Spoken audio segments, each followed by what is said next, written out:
स्वागत आहे तुमचं पार्ट 3 मध्ये।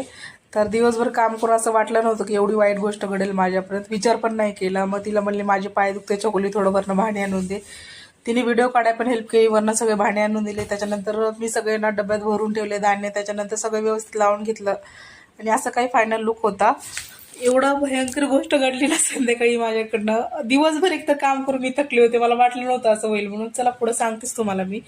सगळं कामावर उरकून घेतली, फ्रेश झाली, मग जरा निवांत शांतपणे 2 मिनिटं बसून पाणी पिलं, जरा भारी वाटलं सगळं काम झाल्यामुळं। मग संध्याकाळी आम्ही मार्केटला निघालो होतो, कारण ना थोडीशी साडी वगैरे घ्यायची होती आम्हाला, थोडीशी ज्वेलरी घ्यायची होती, एक साडी घ्यायची होती।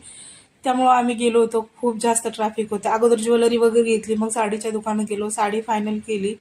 ग्रीन कलरची साडी आम्हाला आवडली होती चकुलीच्या बहिणीसाठी। मग तिथनं साडीच्या दुकानात बाहेर पडलो, जस्ट माझ्या हातातून मोबाईल पडला आणि मोबाईलचा पूर्ण डिस्प्ले गेला आणि एकदम ब्लॅक ब्लॅक। त्यात सगळी माझी यूट्यूबची ईमेल आय डी हे होतं।